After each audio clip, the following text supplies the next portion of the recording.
Hi friends, welcome to our channel.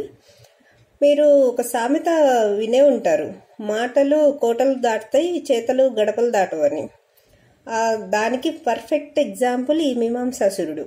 వీడు మాటలు అసలు ఎంత పెద్ద మాటలు చెప్తాడంటే, వీడు అంటే ఈ యూట్యూబ్ ఫేస్ కాకుండా వీడి రియల్ ఫేస్ తెలిసిన వాళ్ళందరికీ తెలిసే ఉంటాయి వీడి ఎచ్చులు ఏ రేంజ్లో చెప్తాడు అనేది. ఆల్రెడీ మన ప్రీవియస్ వీడియోలో మీరు చూసే ఉంటారు. రతన్ టాటా గారు ఒకప్పుడు వీడి కోసం 1 month వీడి అపాయింట్మెంట్ కోసం రతన్ టాటా గారు 1 month వెయిట్ చేస్తున్నారంట. ఇంకా అరవిందో నిత్యానంద రెడ్డి గారు వీడి ల్యాండ్ తీసుకొని ఆయన దగ్గర పాపం డబ్బులు అడ్జస్ట్ అవ్వక వీడికి రిజిస్ట్రేషన్ తర్వాత ఇస్తానన్నానని, ముందు రిజిస్ట్రేషన్ చేయమన్నా అని అట్లాగా అన్నాడని వీడు చెప్పుకొచ్చాడు స్టోరీస్. ఇంకా చాలా చాలా చెప్తాడులేండి. వీడు కొంతమందికి కొన్ని క్లాసులకి వెళ్ళిన వాళ్ళకి తెలిసే ఉంటది. కేటీఆర్ బినామీనని చెప్పాడు. ఇంకా హరీష్ రావు వాళ్ళ ఇంటికి అపాయింట్మెంట్ లేకుండా డైరెక్ట్ వాళ్ళ ఇంట్లోకి వెళ్ళిపోతాను నేను అని చెప్పాడు. ఇట్లాంటివి అసలు ఇక మామూలుగా కాదు. వీడు కొన్ని 100 కోట్లు ఇన్కమ్ ట్యాక్సే కడతానని చెప్పాడు అనమాట. వీడి కంపెనీ టర్న్ ఓవర్ కొన్ని 1000 కోట్లు ఉంటుందని, ఇంకా వీడి పౌడర్ ఏదో ఉంది కదా, ఆ పౌడర్ ఫార్ములా అని ఒక హాస్పిటల్ వాళ్ళంట ఆ ఫార్ములా కోసం 100 కోట్లు ఇస్తామన్నారంట. 100 కోట్లు ఇస్తామన్నా కానీ వీడు ఆ ఫార్ములా ఇవ్వలేదంట వాడికి. ఇలాంటివి వినేవాళ్ళుంటే వీడు చెప్పటానికి అస్సలు సిగ్గు శరం అనేది ఏమీ లేకుండా నిస్సిగ్గుగా ఇలాంటి అబద్ధాలు అనేవి, ఇలాంటి కోతలు అనేవి కోస్తూనే ఉంటాడు వీడు. సుప్రీంకోర్టు జడ్జి వీడికి తెలిసిన అతనని, అతని ద్వారా వేరే వాళ్ళకి ఏదో ల్యాండ్ సెటిల్మెంట్లు వీడు చేయించానని, ఇంకా హైకోర్టు జడ్జిలు 2 జడ్జిలు వీడి ఫ్రెండ్స్ అని, వాళ్ళ ఇంటికి వెళ్తానని వీడు, ఇంకా ఇలాంటివి చెప్పుకుంటూ పోతే ఇంకా ఒక సంవత్సరం చాలదు వీడి కోతలు చెప్పాలంటే. వీడు ఏమంటున్నాడో వినండి వీడియోలో. ఈ రోజు వరకు నేను నా సర్కిల్ ను వాడలేదు. విన్నారు కదా ఫ్రెండ్స్, వీడంట ఈ రోజు వరకు వాడి సర్కిల్ని వాడలేదంట. అసలు సర్కిల్ ఉంటే కదరా ఒరే చెత్త వెదవా, నీ మొహానికి ఒక సర్కిల్ అనేది ఏడిస్తే కదా నువ్వు వాడటానికి. నువ్వు ఇలాగ చెప్పుకుంటూ బతికేయడానికే కదా ఉంది. అసలు వీడి బతుకేంటి అనేది చెప్పడానికి ఒక చిన్న ఎగ్జాంపుల్ చెప్తా ఫ్రెండ్స్. మేము సెప్టెంబర్ 2023లో బాచుపల్లి PS లో వీడి మీద కంప్లైంట్ రిజిస్టర్ చేశాము. FIR ఫైల్ అయింది. వాళ్ళు కాల్ చేస్తే PS నుంచి కాల్ వెళ్తే వాడు ఇంకప్పటి నుంచి జంప్. ఇప్పుడు పరారీలో ఉన్నాడు చూసాండి, సేమ్ ఇట్లాగే అప్పుడు కూడా పరారీలో ఉన్నాడు అనమాట.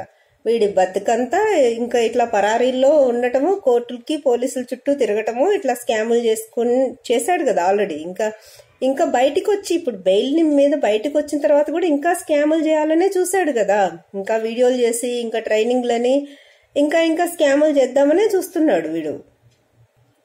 పరారీలో ఉన్నా, జైలుకి వెళ్ళినా, పోలీస్ స్టేషన్లకు వెళ్ళినా, కోర్టులకు వెళ్ళినా వీడికి మాత్రం బుద్ధి రాదు అనేది మాత్రం క్లియర్గా అర్థమవుతుంది కదా.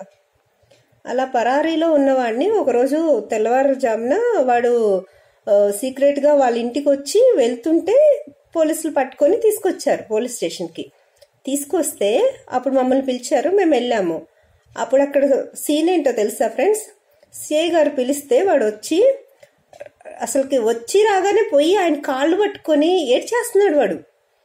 అసలు వచ్చి నాకే అసలు అసహ్యం అనిపించింది. ఇలాంటి బతుకు వీడు ఎందుకు బతుకుతున్నాడా అనిపించింది. CI గారు కాళ్ళు పట్టుకొని ఏడుస్తున్నాడు. అసలు వీడు ఇప్పుడు అన్నాడు కదా అసలు నేను సర్కిల్ వాడట్లేదని. వీడు చెప్పే మాటలకి వీడు బతుక్కి అసలు ఏమన్నా సంబంధం ఉందా ఫ్రెండ్స్? వీడు మళ్ళీ ఏదో వింటున్నాడు, చూద్దాం.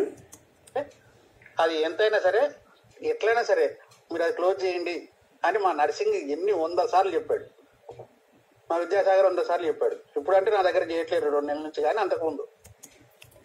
విన్నారు కదా ఫ్రెండ్స్, నర్సింగి విద్యాసాగర్ అనేవాళ్ళు ఒక 2 నెలల క్రితం వరకు వీడి దగ్గర పనిచేశారు. ఇప్పుడు పని చేయట్లేదు అని చెప్తున్నాడు వీడు. వాళ్ళనే కాదు ఫ్రెండ్స్, ఎవరైనా సరే వీడి గురించి, వీడి యూట్యూబ్ ఫేస్ ఒక్కటే తెలిసిన వాళ్ళు, వీడు ఈ యూట్యూబ్ లో చెప్పేవన్నీ నిజాలు అని నమ్మే వాళ్ళు కొంతమంది ఉంటారు. పాపం తెలియదు అనమాట, వీడి రియల్ ఫేస్ ఏంటో వాళ్ళకి తెలీదు. అలాంటి వాళ్ళు వీడిని నమ్ముతారు. నమ్మిన వాళ్ళు వీడితో క్లోజ్ గా ఎవరన్నా కొన్ని రోజులు జర్నీ చేశారంటే ఇప్పుడు చెప్తున్నారు కదా ఈ నర్సింగ్ విద్యాసాగర్ అని. అట్లా ఎవరన్నా సరే వీడితోటి వీడేదో నిజంగా రియల్ ఎస్టేట్ వీడికి తెలుసు, వీడేదో లీడ్స్ ఇస్తాను, డీల్స్ క్లోజ్ చేపిస్తాను, నేను మీకు హెల్ప్ చేస్తాను అని చెప్తుంటాడు అనమాట. వీడికే ఒకటి దిక్కులేదు వీడి బతుకు. వీడికి నిజంగా రియల్ ఎస్టేట్ బిజినెస్ చేయడం వస్తే వీడి బతుకు ఇలా ఎందుకు ఉంటది? వీడు ఇలా స్కాములు చేసుకుని ఎందుకు బతుకుతాడు? నీతిగా నిజాయితీగా బిజినెస్ చేసుకుని బతుకుతాడు కదా. సో తెలియని వాళ్ళు వీడి దగ్గర ఏదో నేర్చుకుందామనో, లేదా వీడేదో హెల్ప్ చేస్తాడనో, లీడ్స్ ఇస్తాడనో, వీడికి నిజంగా ఏదో సర్కిల్ ఉందనో వచ్చేవాళ్ళు వస్తారు. వచ్చి కానీ తర్వాత వీడి గురించి అన్ని తెలుస్తాయి అన్నమాట కొన్ని రోజులకి. నిజంగా వీడే చెత్త వెదవా, వీడే మోసం చేశాడు వాళ్ళని, వీడు ఇలా తప్పించుకొని తిరుగుతున్నాడు, వీడు ఎవరికి హెల్ప్ చేసే బాపత కాదు, వీడి బతుక్కి వీడు ఎవరికి ₹1 ఇచ్చేది కాదు అనేసి వీడి రియల్ ఫేస్ మొత్తం తెలుసుకున్న తర్వాత ఎవరు ఉండడు వీడితోటి.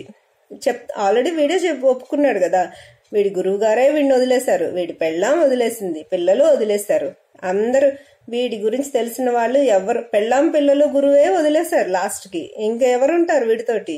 ఎవ్వరు ఉండరు. అది వీడి సర్కిల్. వీడొక జీరో, వీడొక కంప్లీట్ జీరో. అదిరా నీ సర్కిల్. నువ్వు ఇంకా ఎందుకురా, ఎన్ని రోజులు చెప్పుకుంటావురా ఇలాంటి మాటలు? చెత్త వెదవా. Thank you friends.